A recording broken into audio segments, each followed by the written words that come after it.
আমি যাকে সবচেয়ে বেশি ঘৃণা করি সমাজের চোখে আজ সে আমার স্বামী। ইসলাম মতে ৩ কবুলে আমি তাকে স্বামী হিসেবে গ্রহণ করলেও মন থেকে মেনে নিতে পারছি না। যে মানুষটার সাথে আমার বিয়ে হয়েছে সে একজন অপরাধী, তার নামে থানায় ২টা মামলা রয়েছে। সে একজন দর্শক এবং খুনি, এটাতে ভাবতেই আমার মাথা ঘুরে ওঠে, সারা শরীর শিউরে ওঠে। বিষয়টা এমন না যে লোকটা আমাকে জোর করে বিয়ে করেছে। আমি ছোটবেলা থেকেই ফুপি আর ফুফার কাছে বড় হয়েছি। অনেক ছোটবেলায় আব্বু আম্মু মারা গেছে, কিন্তু কিভাবে মারা গেছে তা আজও জানি না আমি। আমার কোনো সাচ্চু ছিল না, নানু বাড়ির কেউ দায়িত্ব নিতে চায়নি, তাই ফুপিই আমাকে তার কাছে রেখেছে। ফুপি কখনোই আমার কোনো ইচ্ছে অপূর্ণ রাখেনি, কিন্তু যখন তারা আমার বিয়ে ঠিক করলো এমন একটা মানুষের সাথে, তখন আমি নির্বাক হয়ে গেছিলাম। বিয়ের কথা শুনে ফুপিকে বলেছিলাম, পৃথিবীতে এত ছেলে থাকতে এই লোকটার সাথেই কেন আমার বিয়ে? একটা দর্শক মাতাল খুনির সাথেই কেন আমার বিয়ের জন্য পাগল হয়েছ তোমরা? ফুপি কঠোর দৃষ্টিতে তাকালেন, হাতের কাজ রেখে কাট কাট গলায় বললেন, তোমাকে ছোটবেলা থেকে বড় করেছি আমরা, তোমার সব আবদার ইচ্ছে সকল কিছু পূরণ করেছি। কখনোই তোমার ফুপা বা এই পরিবারের কেউ তোমাকে কষ্ট দেয়নি, বরং আপন করে নিয়েছে। এখন যখন তোমার ফুফা চাচ্ছে তীব্রর সাথে তোমার বিয়েটা হোক, তখন নিশ্চয়ই কোনো না কোনো কারণ আছে। আর তীব্র যে অপরাধী এটা কখনো প্রমাণ হয়নি প্রণেশা। কথাগুলো এগুলো কথার পিঠে আর কোনো কথা বলার মতো পেলাম না, শুধু কিছুক্ষণ ফুফির দিকে তাকিয়ে থেকে জায়গা ত্যাগ করলাম। আর যদি তাদের মেয়ে হতাম তাহলে কি এমনটা করতে পারতো আমার সাথে? তাহলে কি আমাকে এমন একটা জীবনের দিকে ঠেলে দিতে পারতো যেটার কোনো ভবিষ্যতে নেই? আমি জানি যে এটা কখনো প্রমাণ হয়নি যে তীব্র অপরাধী, কিন্তু এটা সত্যি যে আসলেই তীব্র অপরাধী। টাকার জোরে পুলিশকে দমিয়ে রেখেছে। বিয়ে ঠিক হওয়ার পরও বিয়ের কোনো আমেজ ছিল না। একদিনও তীব্রদের বাড়ি থেকে কেউ আসেনি আমাকে দেখতে কিংবা কথা বলতে। তেমন কোনো আয়োজনে বিয়ে না হলেও মোটামুটি আয়োজন হয়েছে। বিয়ের মুহূর্তে পুরোটা সময় আমি মাথা নিচু করে বসেছিলাম। কবুল বলার সময় গলার স্বর কেঁপে কেঁপে উঠছিল, কিন্তু বিয়েটা করা ছাড়া আমার কাছে কোনো উপায়ও ছিল না। বিয়েটার সাথে সাথে আমাকে বেঁধে দেওয়া হয়েছিল কিছু দায়িত্বের মধ্যে। আমার ভাবনার মাঝে যখন গম্ভীর কণ্ঠের কবুল শুনলাম, তখন রীতিমতো আমার শরীর হিম হয়ে আসলো। কণ্ঠটা আমি এর আগেও শুনেছি। মাথা তুলে তাকাতেই বরবেশে সেই সুদর্শন তীব্রকে দেখে আমার মাথা ঘুরিয়ে আসলো। ঘৃণায় গা গিরি করে উঠলো। মুহূর্তে চোখের সামনে ভেসে ওঠে এক কালো রাত আর এক বীভৎস চেহারা। হাত শক্ত করে দাঁতের দাঁত চেপে বসে রইল। শুনেছিলাম বিয়েতে তীব্র নিজেও রাজি ছিল না। হবেন কি করে? যে কুকর্ম রেখেছে তারপর আবার বিয়ে! চুপচাপ তাদের কান্নাকাটি দেখে গাড়িতে বসলাম। অদ্ভুতভাবে সব মেয়ে যেখানে স্বামীর সাথে শ্বশুরবাড়ি যায়, সেখানে আমি একাই শ্বশুরবাড়ি আসলাম। শ্বশুর আর ছোট ননদের সাথে। তীব্র বিদায়ের শেষ দিকে উদাও হয়ে গেছে। এই লোকটা না থাকায় আমার জন্য ভালো।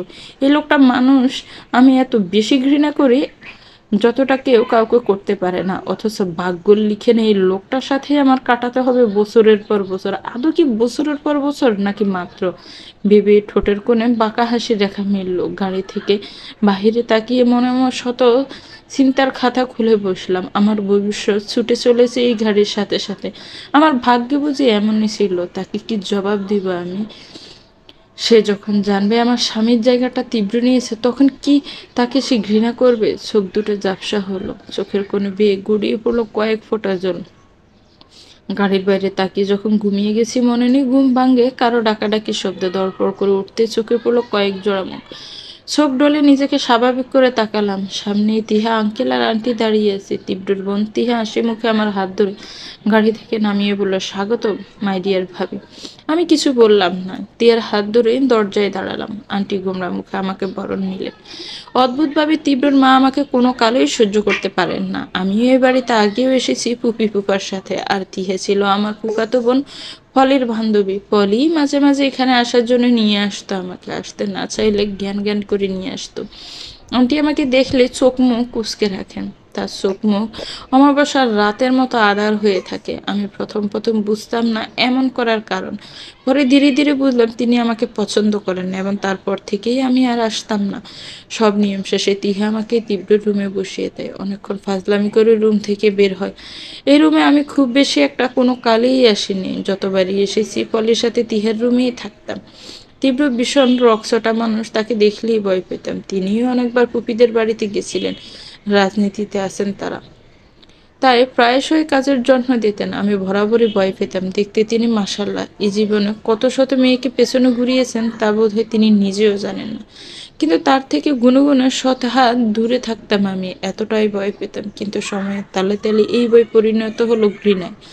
যাকে দেখলে ভয়ে লজ্জায় রুমের দরজা আটকে বসে থাকতাম, একসময় তাকে দেখেই ঘৃণার দৃষ্টি দিয়ে বসে থাকতাম। সে বোধহয় বুঝতো, আর সেজন্যই গত 1 বছর আমি তাকে দেখিনি। দীর্ঘশ্বাস ফেলে আগে ওয়াশরুমে ঢুকলাম। আমি পারবো না এই লোকটার জন্য বউ সেজে বসে থাকতে। যতটুকু করেছি বা পেরেছি তার যথেষ্ট। চেঞ্জ করাইছে, সুপসাম ব্ল্যাকেট জড়িয়ে শুয়ে পড়লাম।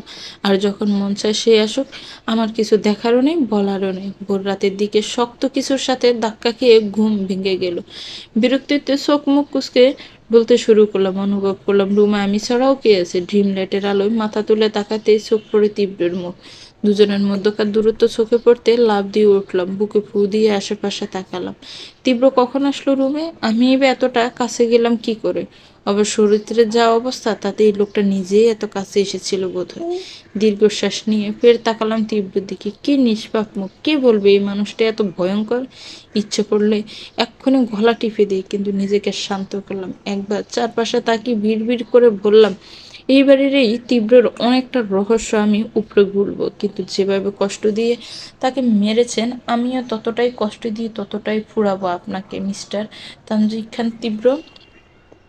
আমি চমকে উঠলাম। ধীরে করে মাথা পিছনে ঘুরিয়ে তাকিয়ে দেখি তীব্র আমার দিকে তাকিয়ে আছে। আমি নিজেকে সামনে গম্ভীর কণ্ঠে বললাম, ব্যালকনিতে যাচ্ছি।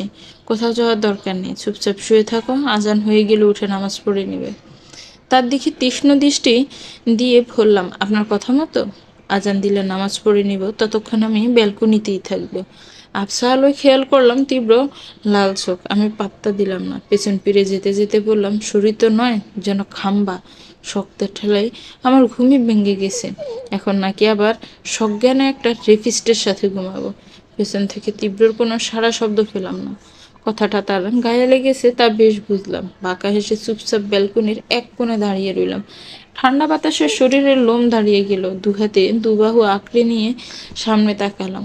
রাস্তা ফাঁকা। মাঝে মাঝে সাই করে দু একটা গাড়ি অতিক্রম করে চলেছে রাস্তায়। এই গাড়িগুলোর মতোই আমার জীবনটা অতিক্রম হচ্ছে। ভীষণ কান্না পেল। আজ আব্বু আম্মু ভীষণ মিস করছি। তারা থাকলে আমার একাকিত্ব ভাড়াতে হতো না। পুপি হয়তো কখনো কোনো আবদার অপূর্ণ রাখেনি, কিন্তু কখনো আমার কাছে বসে মায়ের মতো মমতাও দেয়নি। বাবা মা ছাড়া জীবন যে কত কঠিন তা হাড়ে হাড়ে টের পেয়েছি। চোখ বন্ধ করে যখন বাতাস অনুভব করছিলাম, তখন মনে হলো কেউ কানের কাছে এসে পিস পিস করে বলে গেল, তীব্রকে তুমি ফুরাতে পারবে না প্রাণ।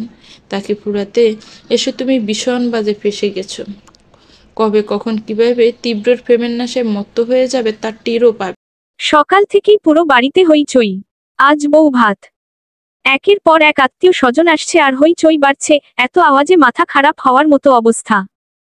বিয়েটা যেমন আমেজে হয়েছে তার থেকে দ্বিগুণ বেশি আমেজ বৌভাত নিয়ে। হবে না। আজাদ শেখের ছেলে তাসজিদ শেখ তিরোর বিয়ের বৌভাত বলে কথা। বিয়েটা যেমনই হোক বৌভাত হতে হবে বিরাট আয়োজনে, নয়তো ইমেজের 12টা বেজে যাবে। আয়নার সামনে বসে কানের দুল পড়তে পড়তে কথাগুলো ভাবছিলাম আর হাসছিলাম।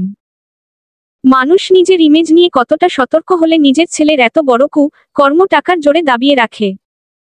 তীব্র কত বড় অপরাধী তা ভাইরাল হতে দেয়নি আজাদ শেখ। ঘটনাটা এক রাতেই চাপা পড়ে গেছে টাকার কাছে।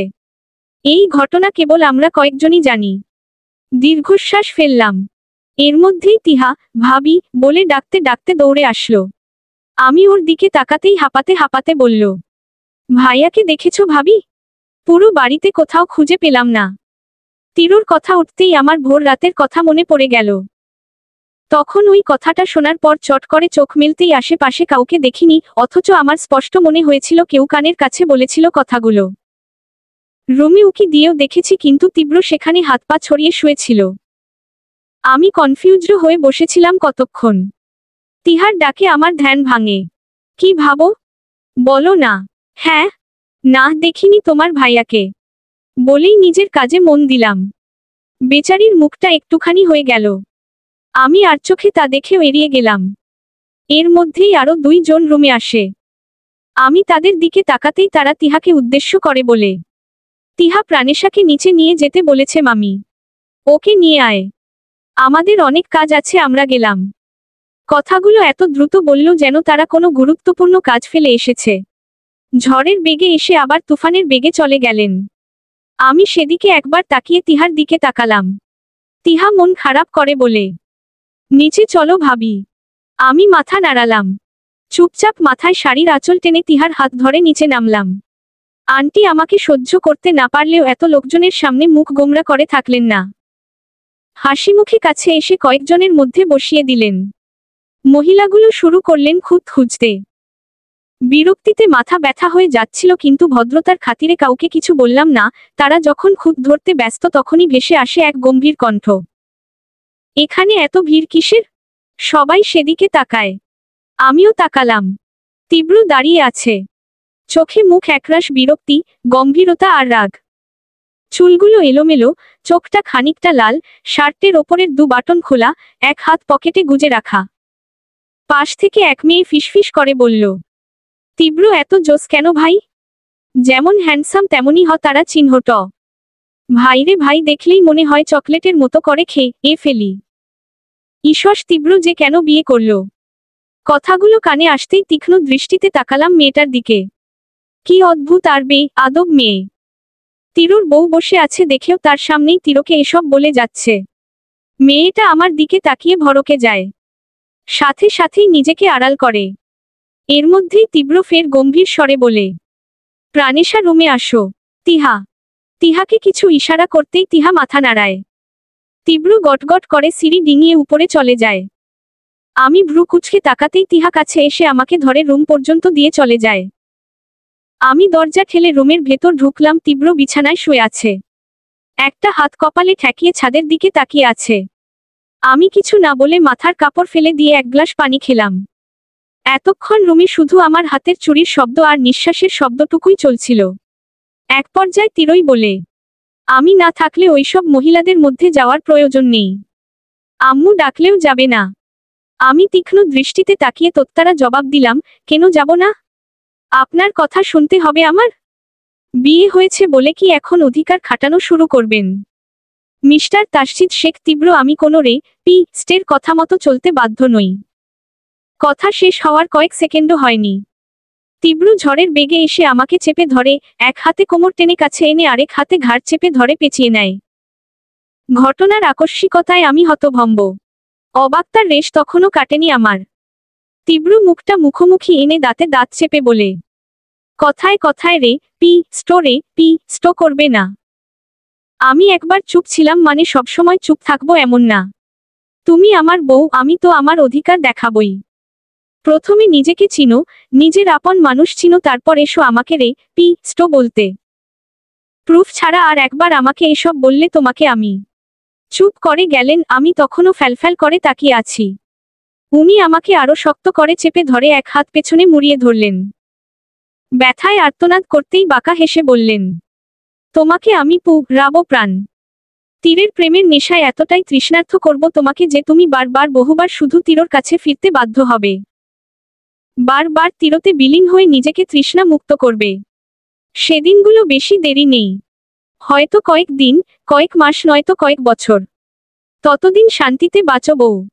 এরপর ছেড়ে দিলেন। আমি হাতটা আগলে নিয়ে উনার দিকে তাকিয়ে থাকলাম। উনার সব কথা কয়েকবার আওড়ানোর পরও মাথায় কিছুই এলো না, পিটপিট করে তাকিয়ে রইলাম। উনার প্রথম কথাগুলো বুঝলেও পরের কথাগুলোর কোনো মানে খুঁজে পেলাম না। চারদিক হাতড়েও যখন কিছু পেলাম না, তখন নিজের মাথা নিজের টাতে ইচ্ছে করল। বেশি ভাবলে বরাবরই আমার মাথার সব তালগোল পাকিয়ে ঘেটে হয়ে যায়। আমার ভাবনার মাঝেই খেয়াল করলাম তীব্র আমার পা থেকে মাথা পর্যন্ত পর্যবেক্ষণ করলেন।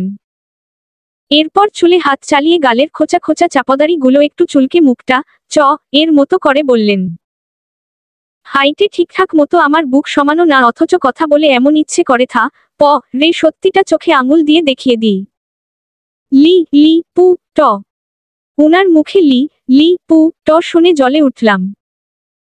দাঁতে দাঁত চেপে উনাকে কিছু বলতে নিলেই উনি ডোন্ট কেয়ার ভাব নিয়ে পকেটে হাত গুজে শীষ বাজাতে বাজাতে চলে গেলেন।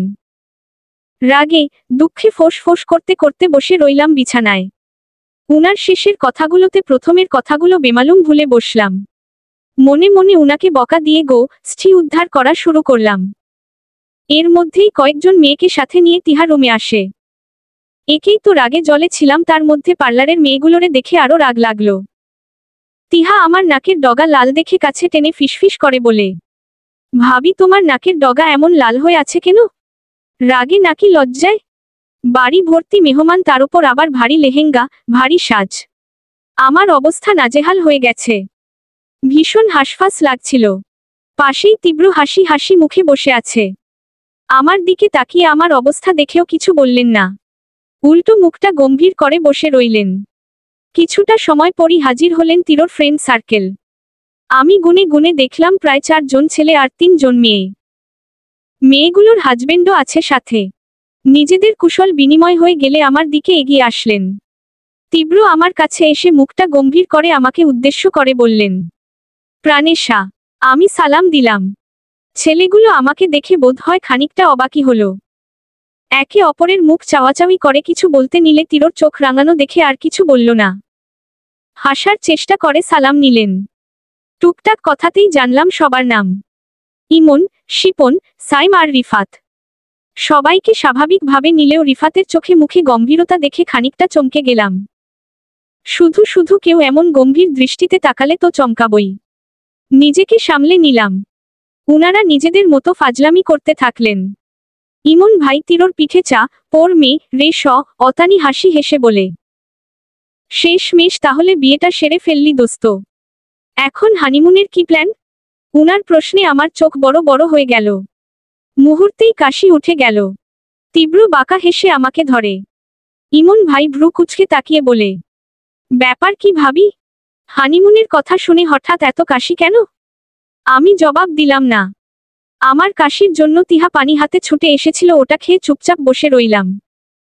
তীব্র ইমন ভাইদের কিছু বলে আমার পাশে এসে বসলেন। আস্তে করে বললেন, ঠিক আছো? আমি মাথা নাড়ালাম। উনি ঘড়ি ঠিক করতে করতে ফের বললেন, বিয়েটাই করেছে চাপে পড়ে, এখন নাকি আবার হানিমুন।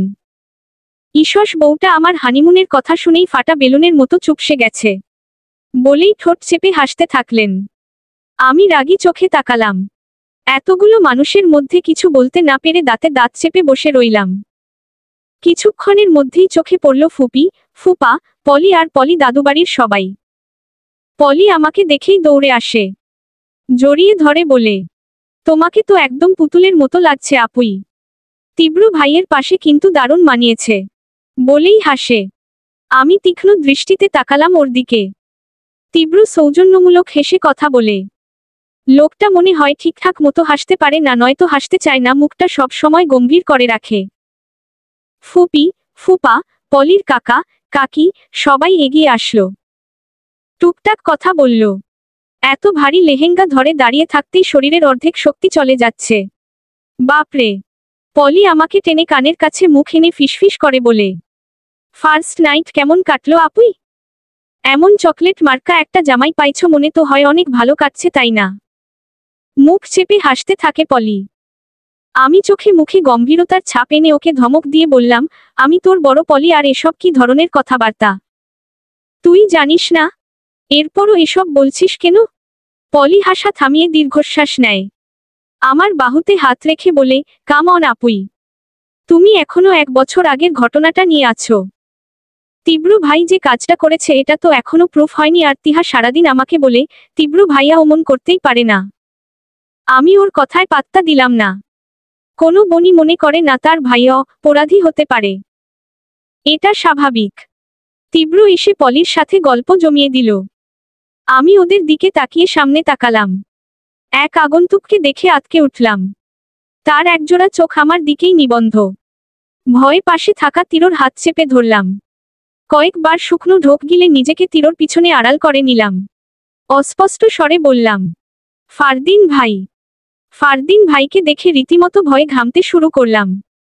তীব্র আমার দিকে তাকিয়ে সামনে তাকালেন। ফারদিন ভাই ততক্ষণে কাছে চলে এসেছে। তীব্র আমার হাত শক্ত করে ধরে সামনে আনলেন। আমি দৃষ্টি এদিক ওদিক করলাম। ফারদিন ভাইয়ের দৃষ্টি তখনও আমার দিকে। তীব্র অদ্ভুত ভাবে হেসে বলে, আরে হো ফারদিন ভাই যে, আপনার মূল্যবান সময় নষ্ট করে আমাদের বিয়েতে এসেছেন। ওয়াও! আমি তিরোর দিকে তাকালাম। তার মুখে অদ্ভুত এক হাসি। ফারদিন ভাই দাঁতে দাঁত চেপে আমার দিকে তাকিয়ে বললেন, তুই ওকে নিজের ইচ্ছেতে বিয়ে করেছিস? আমি ফাঁকা ঢোক গিললাম। আমার জবাব না পেয়ে তীব্র নিজেই পাশ থেকে উত্তর দিল, দেখতেই যখন পাচ্ছেন তখন জিজ্ঞেস কেন করছেন শালা সাহেব? উফস মিস্টেক, আপনি তো প্রাণেশার বড় ভাই। ফারদিন ভাই তীরর দিকে কড়া দৃষ্টিতে তাকালো, যেন চোখ দিয়েই তাকে মেরে ফেলতেছে। তীরর ঠোঁটের কোণে তখনও বাঁকা হাসি। ফারদিন ভাই আমার দিকে তাকিয়ে দাঁতে দাঁত চেপে বললেন, আজ পর্যন্ত কোনো ছেলেকে তোর পাশে ঘেঁষতে দেইনি, এত সহজে তীরর সাথেও থাকতে দিব না। আমি চোখ পিটপিট করলাম। ফারদিন ভাই কি করতে পারে তা আমার হাড়ে হাড়ে জানা আছে। এই একটা মানুষ আমাকে জীবনে শান্তিতে থাকতে দেয়নি।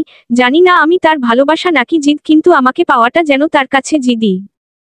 একবার কলেজে একটা ছেলে সবার সামনে আমাকে প্রপোজ করেছিল। ব্যাস, পরের দিনই তার হাত পা ভেঙে হসপিটালে অ্যাডমিট করিয়ে এসেছে। সাথে সেদিন আমার গালে 5 আঙুলের দাগ পড়ে গেছিল।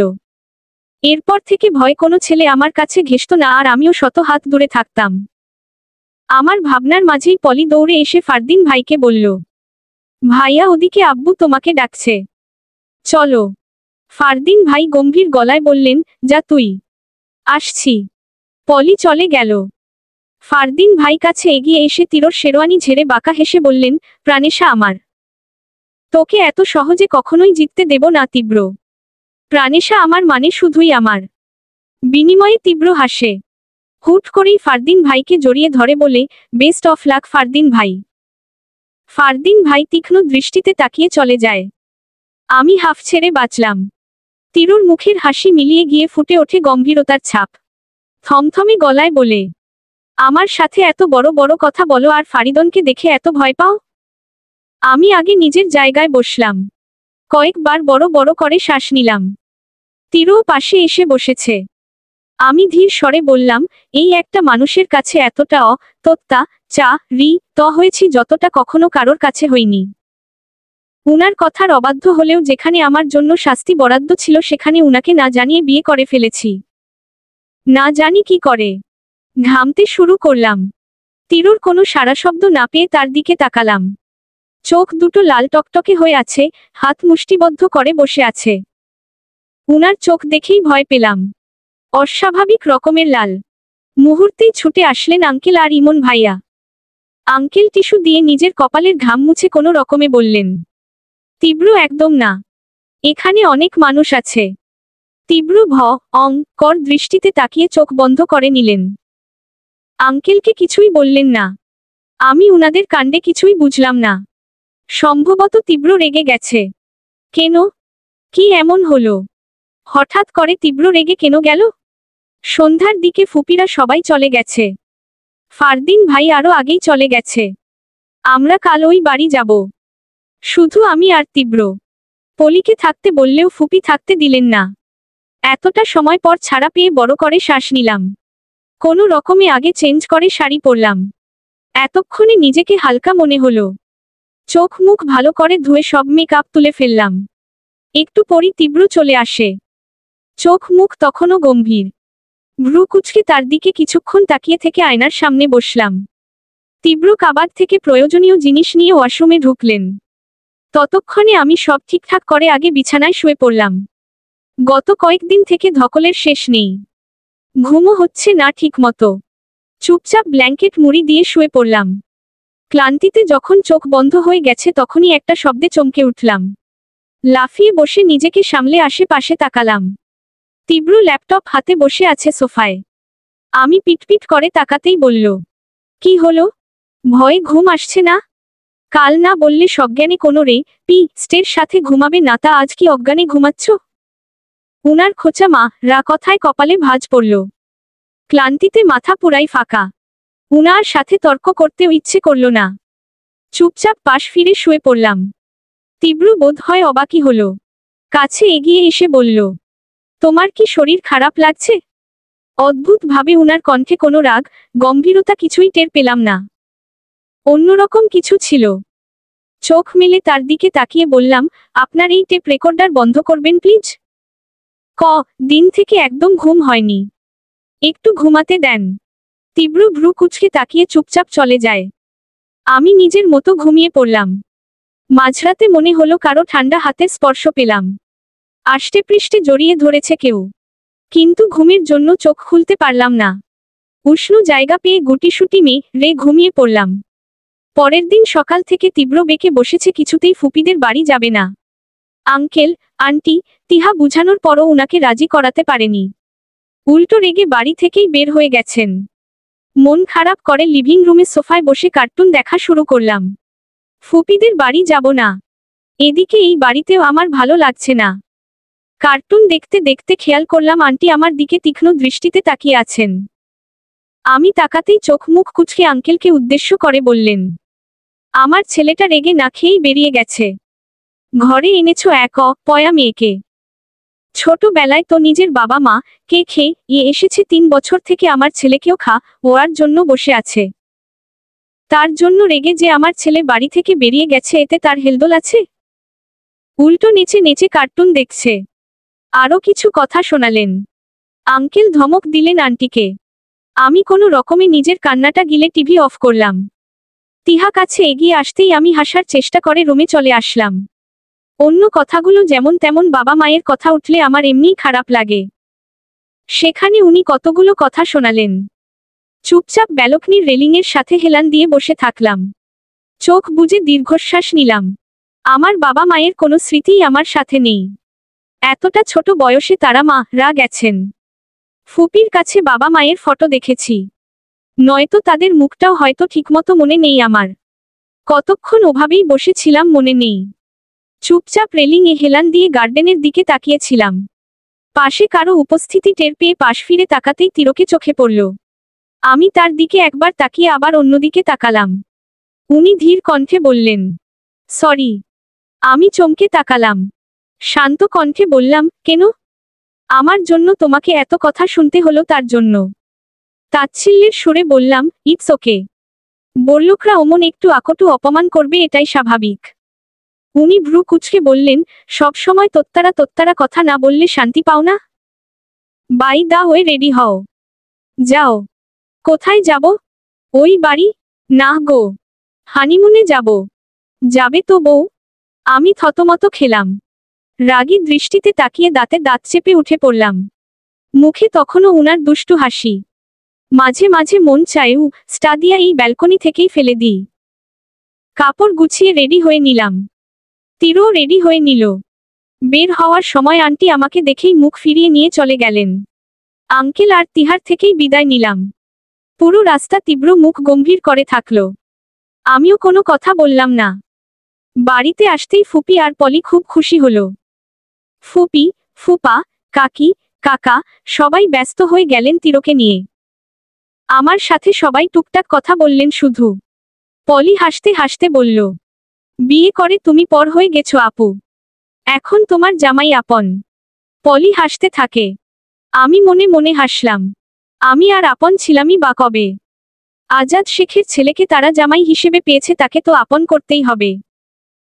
কিন্তু এই কথাগুলো না বলে হাসিমুখে পলির গাল টেনে দিয়ে বললাম, তোমার বিয়ে হোক, তখন তুমিও পর হয়ে তোমার বর আপন হয়ে যাবে। পলি মুখ ভেঙচালো।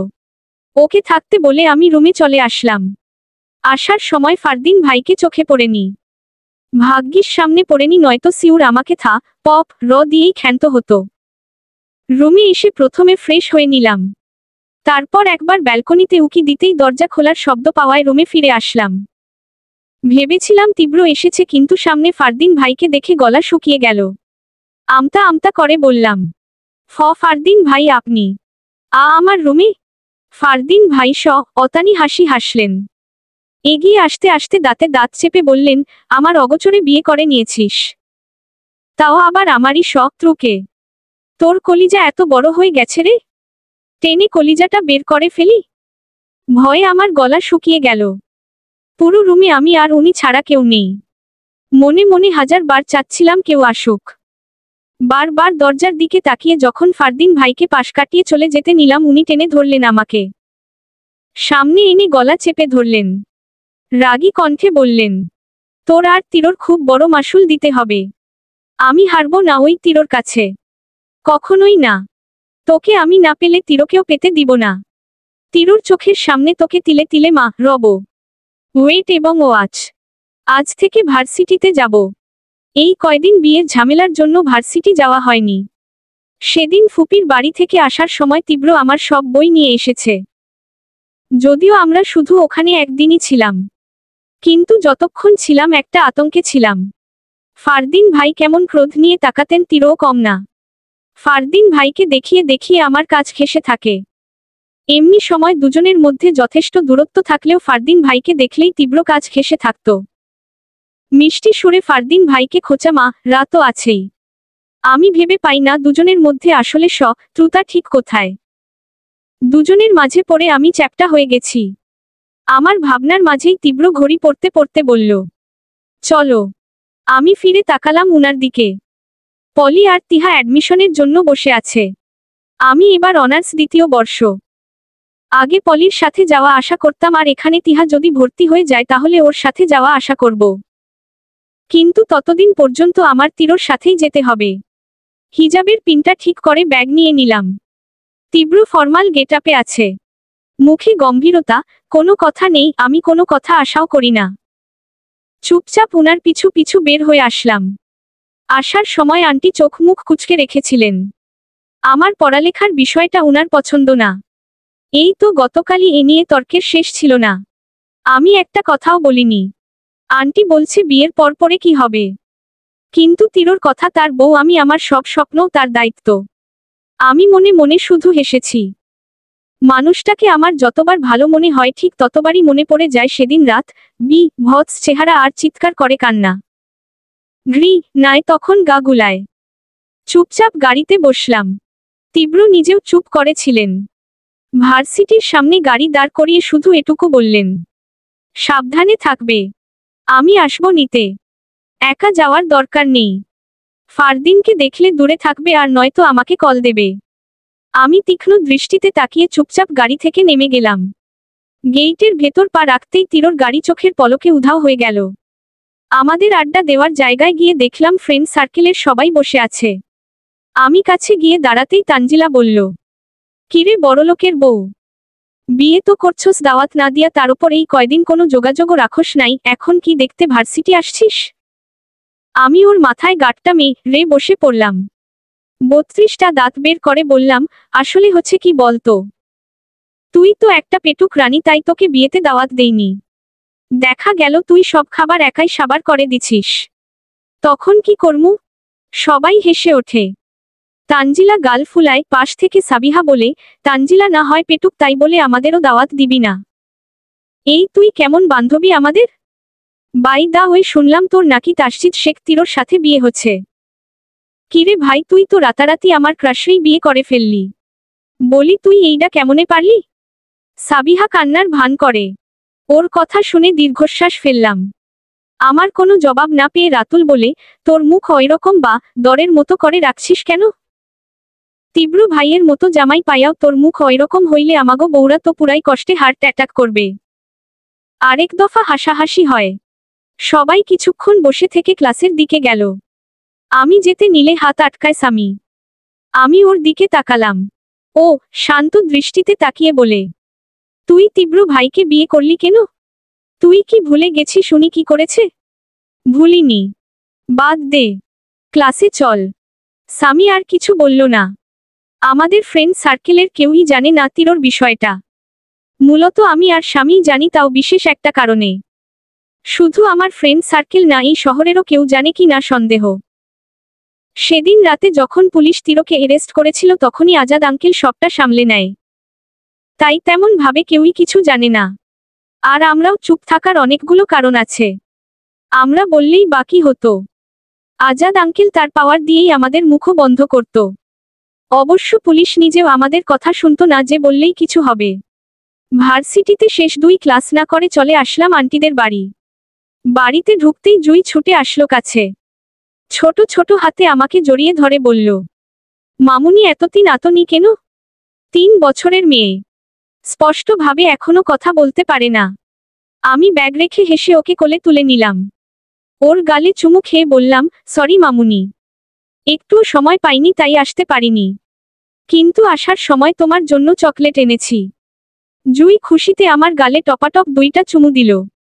আমি ব্যাগ থেকে ওর জন্য চকলেট বের করে দিয়ে বললাম, তোমার নানুম্নি কোথায়?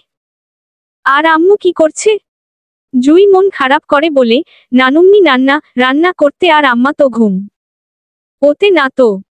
ওর কথায় দীর্ঘশ্বাস নিলাম, ওকে খেলতে বলে একবার রান্নাঘরে উকি দিয়ে চলে আসলাম জুথি আপুর রুমে। জুথি আপুর নিথর দেহ যেন পড়ে আছে। গত 1 বছর থেকে উনি কোমায়। যদিও কোমার পেশেন্ট হসপিটালে থাকে, কিন্তু উনার ওপর কয়েকবার অ্যাটাক হওয়ায় আমি আর স্বামী সবকিছুর ব্যবস্থা এই বাড়িতেই করে দিয়েছি। ওদের এই ঠিকানাটা তেমন কেউ জানে না। আল্লাহর রহমতে এখনো আর আপুর ওপর অ্যাটাক হয়নি। আমি আপুর পাশে বসে তার হাত আগলে নিলাম। এই আপুকে যতবার দেখি, এই বাড়িতে যতবার আসি, ততবার নতুন করে না নিয়ে যাই তিরোর জন্য। অতটুকু একটা বাচ্চাকে অনাথ করে দিয়েছে। সবটা ভাবতেই চোয়াল শক্ত হয়ে এলো। এর মধ্যেই পেছনে থেকে আন্টি গম্ভীর কণ্ঠে বললেন, তুমি এইখানে কেন প্রাণেশা? তোমার স্বামীকেও সাথে এনেছো? আমি অবাক হয়ে তাকালাম। বিয়ের পর আজই তো আসলাম, তাহলে আন্টি কেমনে জানলো আমার বিয়ে হয়ে গেছে? আন্টি কি জানে আমার কার সাথে বিয়ে হয়েছে? শুকনো ঢোক গিললাম।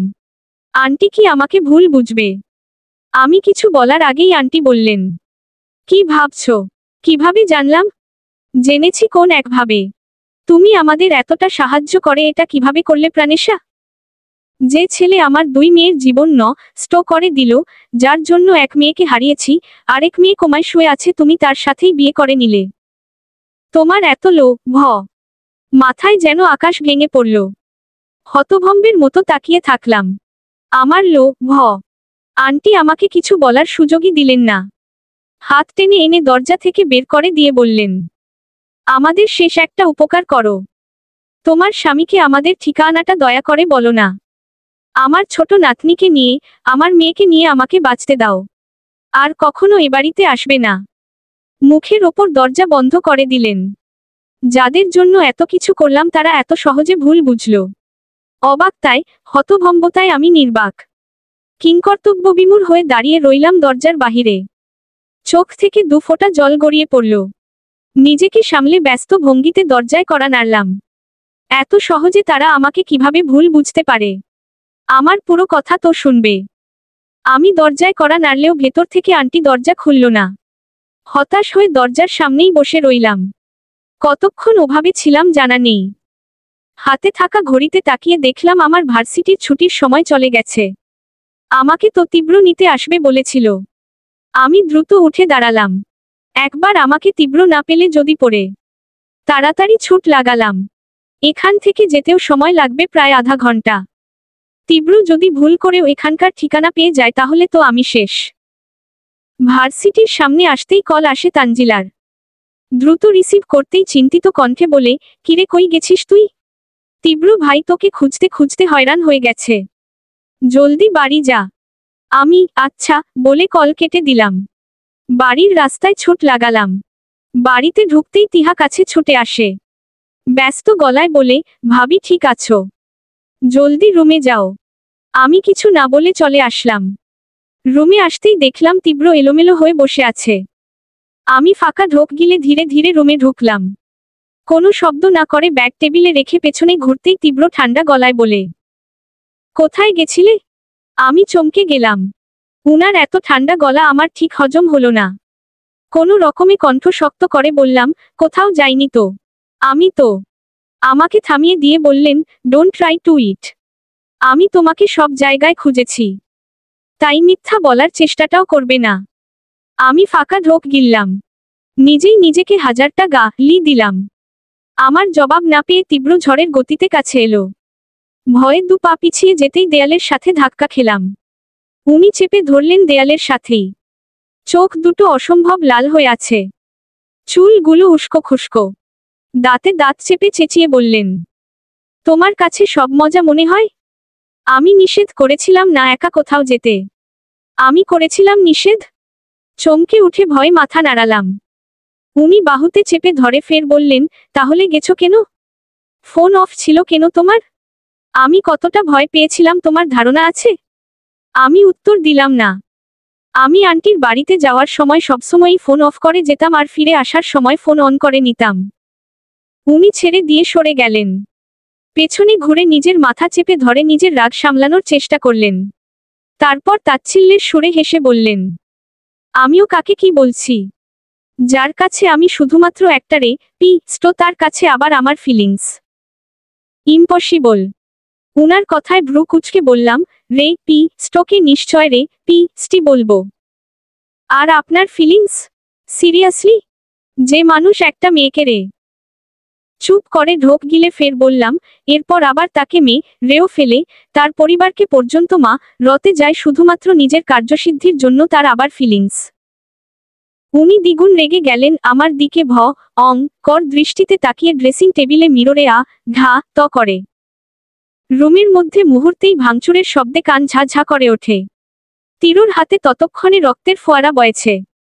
সকাল সকাল ঘুম থেকে উঠেও যখন আমার পাশের জায়গা খালি দেখলাম তখন বেশ অবাক হলাম। ঘড়ির দিকে তাকিয়ে দেখলাম কেবল 6:30 বাজে। এত সকালে তীব্র কই গেল? কাল আমার সাথে রাগ দেখিয়ে কেটে যাওয়া হাত নিয়েই বাসা থেকে বের হয়ে যায়। উনার এসব কাণ্ডে আমি শুধু হা করে তাকিয়েছিলাম। এরপর নিজে কোনোরকমে চেঞ্জ করে পুরো রুমটা গুছিয়েছি।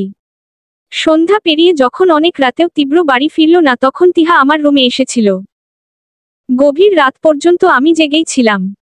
নিজে না চাইলেও উনার জন্য চিন্তা হয়ে যাচ্ছিল। জেগে থাকতে থাকতে কখন ঘুমিয়েছি মনে নেই। এখন যখন ঘুম ভাঙল তখনও তিরকে দেখলাম না। কিছুক্ষণ থমমে রে বসে রইলাম।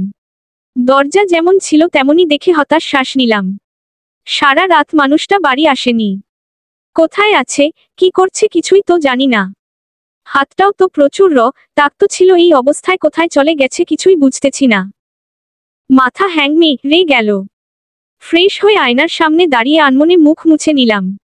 বেড সাইডের টেবিলে তিরোর ফটো ফ্রেম দেখে কিছুক্ষণ ওভাবেই তাকিয়ে রইলাম। হুট করেই মনে পড়ে গেল জুথি আপু আর জিনিয়ার কথা। সর্বশরীর কেঁপে উঠে নিজেই হতভম্ব হয়ে গেলাম নিজের কাণ্ডে। যে মানুষটাকে আমি সহ্য পর্যন্ত করতে পারি না তার জন্য চিন্তা করছি। যাকে মন থেকে মানতেই পারিনি তার জন্য ভাবছি আমি। সে ঠিক আছে কি না এটা ভেবে আমি রাতের ঘুম হারাম করে ফেলেছি।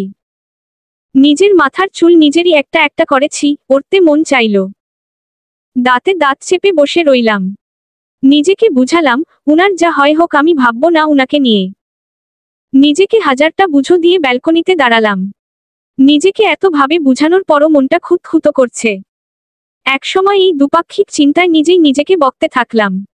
নিচে এসে দেখলাম কিচেনে একজন মেয়ে টুকটাক সব কাজ সেরে নিচ্ছে। আমি কফি বানিয়ে খেতে শুরু করলাম। এখনো বাড়ির কেউ উঠেনি। ভাবলাম আজ আমি নাস্তা বানাই। মেয়ের আন্টিকে আমতা আমতা করে বললাম, আন্টি আজ আমি নাস্তা বানাই। আন্টি আমার দিকে তাকালেন, মাথা নিচু করে বললেন, ম্যাম আপনি কাজ করেছেন শুনলে বড় ম্যাম রেগে যাবেন। আপনি বরং বলুন কি লাগবে আমি করে দিচ্ছি। কফির মগ রাখতে রাখতে ভ্রু কুচকে বললাম, আন্টি আমি এখনো এত বড় হয়ে যাইনি যে আপনি আমাকে ম্যাম বলবেন আর আজকের নাস্তা আমিই রেডি করি। আপনার বড় ম্যামকে আমি বুঝাবো। উনি একটু আমতা আমতা করলেও আমি উনাকে সহজ করে নিলাম। উনার থেকে শুনেই আস্তে ধীরে নাস্তা বানাতে ব্যস্ত হয়ে পড়লাম। নাস্তা বানানোর শেষের দিকে লিভিং রুমে শব্দ পেয়ে উকি দিলাম। তাকিয়ে দেখলাম তীব্র গটগট করে হেঁটে যাচ্ছে। চোখে মুখে গম্ভীরতা স্পষ্ট। উনাকে দেখেই আন্টিকে কাজ করতে বলে আমি দৌড় লাগালাম। পেছনে পেছনে দৌড়ে রুমে আসতেই দেখলাম তীব্র শার্ট খুলছে। আমি অন্যদিকে ঘুরে হালকা কাশি দিলাম। জানি না উনার আকর্ষণ আসলেই আমার দিকে করতে পারলাম কিনা। তবে উনার কোনো শব্দ পেলাম না। কয়েক মিনিট যাওয়ার পরও যখন উনার সারা শব্দ পেলাম না তখন আমি ঘাড় ঘুরিয়ে মাথাটা হালকা পিছে নিতেই ওয়াশরুমের দরজার শব্দ হলো। আমি বোকার মতো তাকিয়ে রইলাম। উনি আমাকে ইগনোর করল। চুপচাপ বিছানার ওপর পা তুলে দুগালে হাত দিয়ে বসলাম। উনি আমাকে ইগনোর করলো কেন?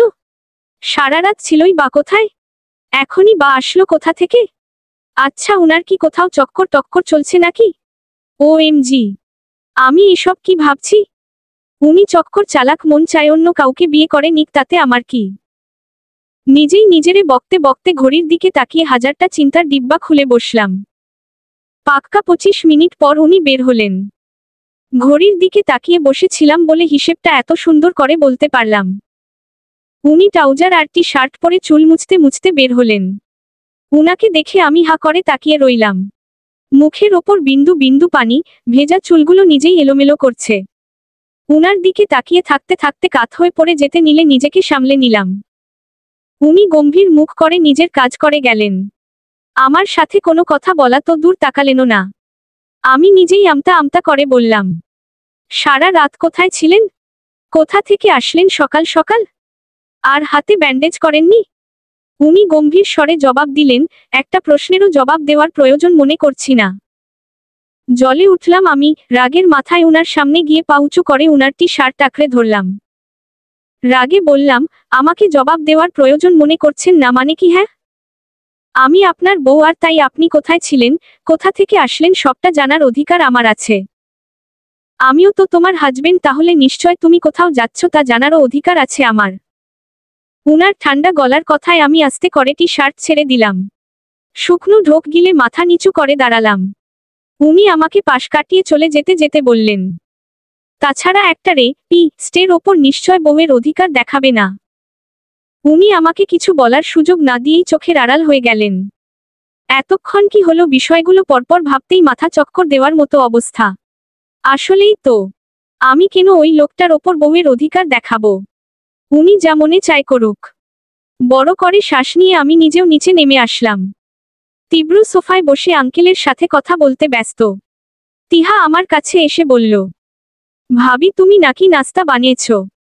আমি হেসে মাথা নাড়ালাম। তিহা হাসি মুখে এটা ওটা বলতে থাকে। পাশ থেকে আন্টি খোঁচা মেয়ে বললেন, এসব ন্যাকামো করেই আমার বাড়ির মানুষগুলোকে আমার থেকে দূর করে দিচ্ছে। আমি বেশ অবাক হলাম। অবাকের রেশ ধরেই বললাম, সরি আন্টি, আমি আপনার বাড়ির মানুষদের আপনার থেকে দূর করছি মানে বুঝো না।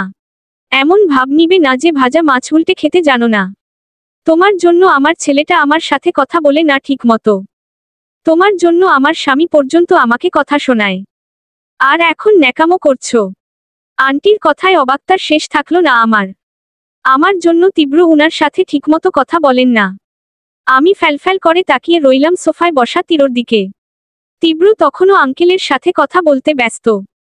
আমি তিহার দিকে তাকাতেই তিহা অসহায় চোখে তাকিয়ে বলে, আম্মুর কথায় কিছু মনে করো না ভাবি। আম্মু এমনিই বলেছে, তুমি চলো। পাশ থেকে আন্টি রেগে দাঁতে দাঁত চেপে বলে, হ্যাঁ এখন তো শুধু তুইই বাকি ছিলি। এক একটা শত্রু জন্ম দিছি যেন। আমি ফাঁকা ঢোক গিললাম। এত এত প্যাচের মধ্যে আমার মাথা ফাঁকা। আমি তিহার হাত ধরে দূরে টেনে আনলাম। কাপা কাপা গলায় বললাম, আন্টি আমাকে এমন বললেন কেন? সত্যিটা বলো তিহা, তোমার ভাইয়া কি আসলেই আন্টির সাথে খুব একটা কথা বলে না আমার জন্য? তিহা করুণ দৃষ্টিতে তাকিয়ে বলল, তুমি আম্মুর কথা মনে নিও না প্লিজ। আম্মু রেগে গেলে এসব বলেই থাকে। তাছাড়া তুমি তো জানো আম্মু তোমাকে তেমন একটা পছন্দ করেন না, এই জন্যই এসব বলে। তিহা আমাকে হাজারটা বুঝো দিয়ে চুপ করিয়ে দিল। বুঝলাম তিহা কিছু একটা লুকিয়ে গেল, তবুও কিছু বললাম না। চুপচাপ ওর সাথে এসে ডাইনিং এ বসে পড়লাম। খাওয়ার সময় আঙ্কেল তিহা অনেকবার তিরোকে জিজ্ঞেস করেছে তার হাত কিভাবে কেটেছে, কিন্তু সে কোনো জবাব না দিয়ে চুপচাপ খেয়ে উঠে পড়ে। আন্টি তেমন ভাবে খেলেনি না। আমাকে অপছন্দ করার কোনো কারণ এত দিন খুঁজে না পেলেও আজ মনে হলো হয়তো কারণ পেয়ে গেছি। শুধু একটু খুঁটিয়ে দেখতে হবে। আমি নিজেও দ্রুত খাওয়া শেষ করে তিরোর পিছু ছুটলাম। রুমে এসে তিরোকে বললাম, হাতে ইনফেকশন হয়ে যাবে, ব্যান্ডেজ করে নিন। উনি কোনো উত্তর দিলেন না। আমার খুব রাগ হলো, তবুও মাথা ঠান্ডা করে উনার হাত টেনে ধরলাম। উনি ভ্রু কুঁচকে কিছুক্ষণ তাকিয়ে থেকে বললেন, কি সমস্যা? আমি উনার হাত টেনে বসিয়ে দিয়ে দিলাম। ফার্স্ট এইড বক্স এনে হাতে ওষুধ লাগাতে থাকলাম। জায়গাটা কি শ্রী ভাবে কেটেছে, তবুও উনি কত সহজে সহ্য করছে।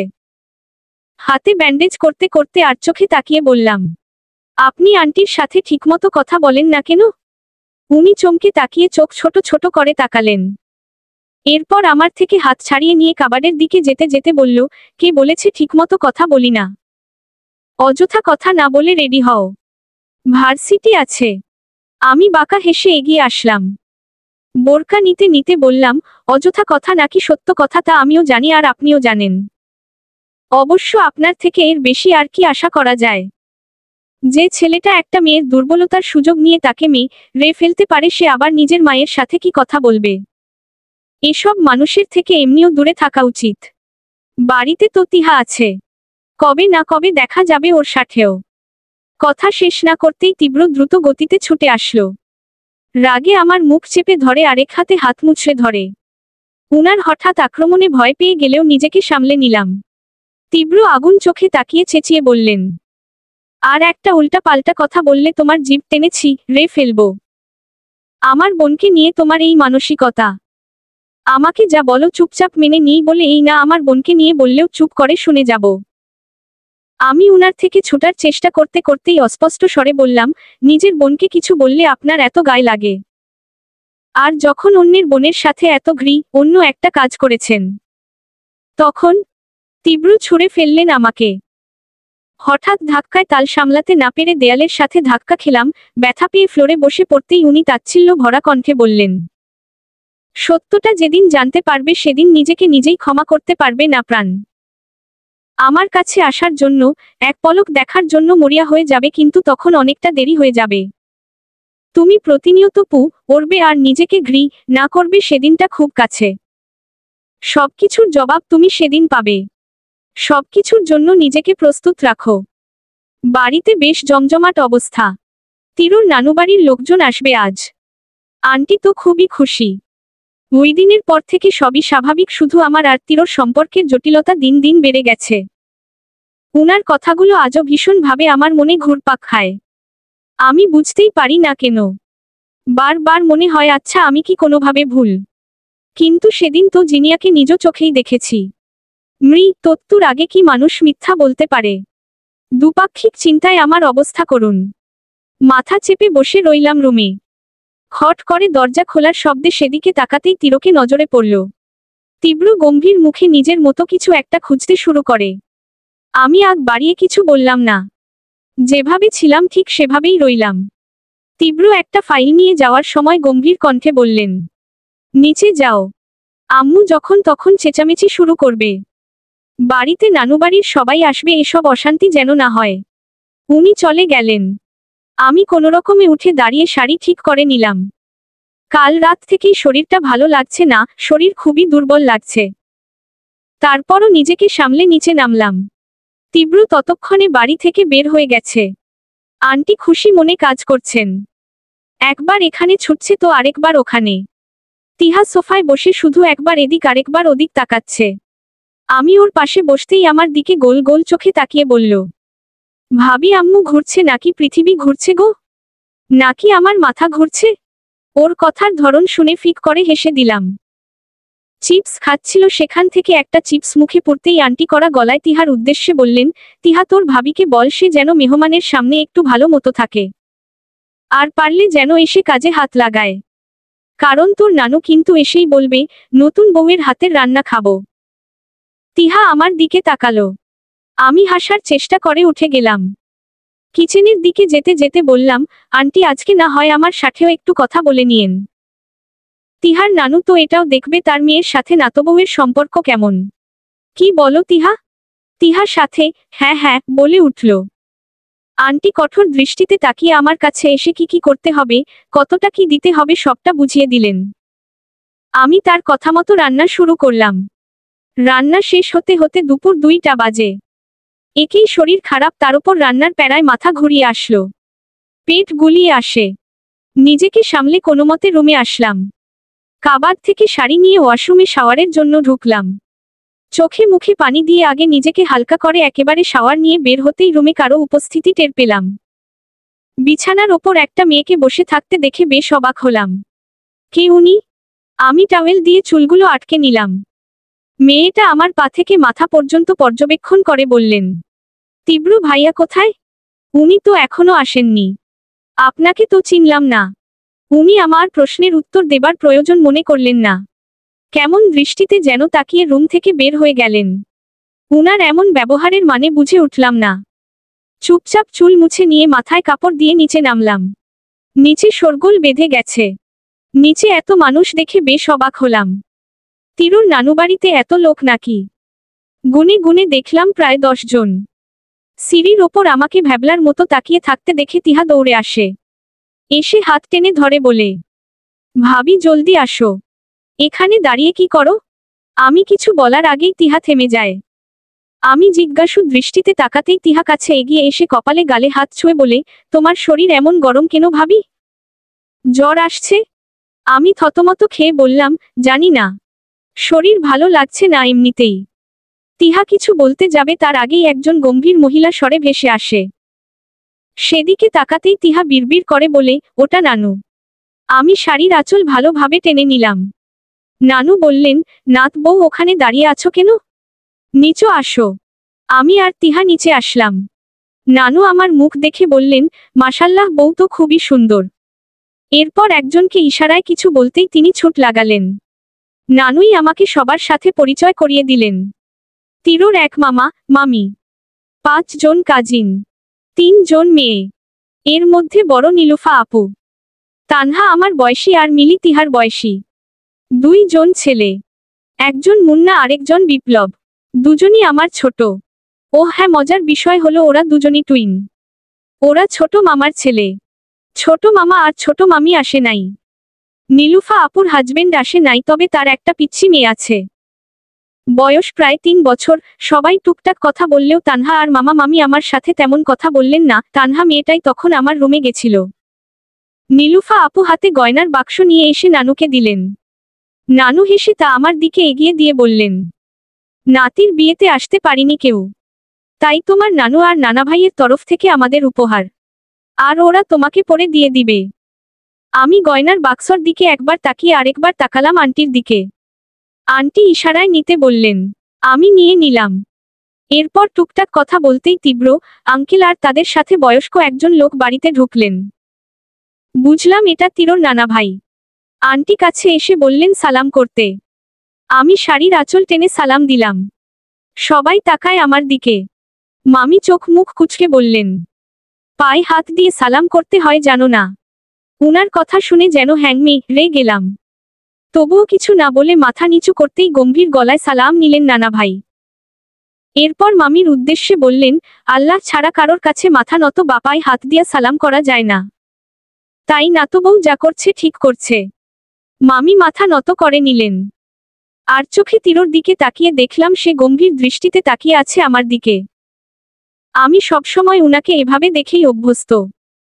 এরপর টুকটাক কথা বলে সবাই নিজেদের রুমে গেল রেস্ট নিতে। তারপর খাওয়া দাওয়ার বিষয়টা হবে। আমিও নিজের রুমে যাওয়ার জন্য পা বাড়ালাম।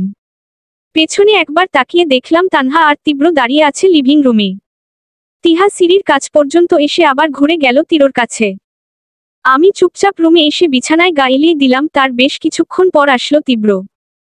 এসেই নিজের গায়ের ব্লেজারটা রেগে ছুঁড়ে মারলেন। উনার হঠাৎ রাগের কারণ বুঝলাম না। এতক্ষণ তো তাকে স্বাভাবিকই মনে হয়েছে। আমি কিছু না বলে যেভাবে ছিলাম সেভাবেই রইলাম। কিছুই ভালো লাগছে না। তীব্র আমার দিকে তাকিয়ে গম্ভীর স্বরে বললেন, চোখ মুখ এমন কেন? শরীর খারাপ?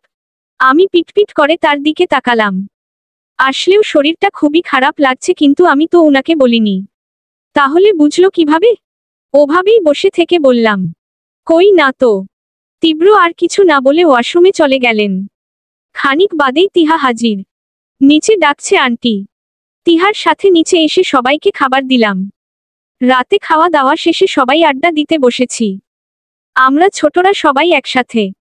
তিহা, মিলি, বিপ্লব, মুন্না সবাই আমাকে গল্প শোনাচ্ছে। এক পর্যায়ে কথা ওঠে তানহা আর তিরোকে নিয়ে। আমি ওদের মুখে তানহার কথা শুনে বললাম, আচ্ছা তানহা এত চুপচাপ কেন? ও কি সবসময় এমনই থাকে? আমার সাথে কথাও বলল না। মিলি আগ্রহ নিয়ে বলল, আরে হো ভাবি, ও এমনিতে চুপচাপ স্বভাবের, তবে আপনাকে সহ্য করতে পারে না তাই কথা বলে না। আব্বু আম্মু আপনাকে পছন্দ করে না। কেন? আরে হো জানেন না তানহা আপুর সাথে তো। এটুকু বলতেই তিহা থামিয়ে দেয় মুন্নাকে। চোখ গরম করে বলে, এগুলো আগের কথা এখন বলছিস কেন? অনেক রাত হয়েছে, যে যার রুমে যা। তাছাড়া তোরা তো অনেক দূর জার্নি করে এসেছিস। তিহার কথায় সবাই চুপ রে গেল। আমি তিহার দিকে তাকালাম। কিছু লুকালো নাকি তিহা? এক এক করে তিহা, মিলি, বিপ্লব চলে গেলেও সবশেষে মুন্না বের হতে গিয়েও আমার কানের কাছে এসে বলে, তানহা আপু আর তীব্র ভাইয়ার বিয়ের কথা হয়েছিল। আপনার জন্য তা ভেঙে গেছে, এজন্যই আপনাকে ওরা সহ্য করতে পারে না। কিন্তু আমার আপনাকে খুব ভালো লেগেছে, তাই জন্য বলে দিলাম। বলেই এক দৌড়ে বেরিয়ে গেল। আমি ওর যাওয়ার দিকে অবাক চোখে তাকিয়ে রইলাম। তানহার সাথে বিয়ের কথা হলে কেন সে বিয়ে ভেঙে গেল? কেনই বা আমাকে বিয়ে করলো? তীব্র মাথার মধ্যে সব জট পেকে গেল। ওভাবেই বসে রইলাম। মাথা ঝিম ঝিম করছে। ঠান্ডা বাড়তে লাগলো আমার। বুঝলাম জ্বর বাড়ছে। কোনো রকমে শুয়ে পড়লাম। খানিক বাদেই একবার তিহা এসে কপালে হাত দিয়ে দেখে কি কি যেন বলে গেল। জ্বরের ঘোরে ঠিকমতো তার কিছুই শুনতে পেলাম না। তিহা চলে যায়। আমি ধীরে ধীরে চোখ বন্ধ করে শুয়ে রইলাম। ঘুম হালকা হলো কারো ঠান্ডা হাতের স্পর্শে। একেই তো ঠান্ডা, তার মধ্যে জ্বর, তাই ঠান্ডা হাতটা একটু বেশিই ঠান্ডা মনে হলো। পিটপিট করে তাকিয়ে দেখলাম তীব্র চিন্তিত মুখে পাশে বসে আছে। আমাকে চোখ মেলতে দেখে দুহাতে আগলে নিয়ে বললেন, জ্বরে গা উপড়ে যাচ্ছে। আমাকে জানাওনি কেন তোমার শরীর খারাপ? কিছু খেয়েছো? মেডিসিন নিছো? আমি উনার প্রশ্নের উত্তর না দিয়ে হাত টেনে ধরলাম।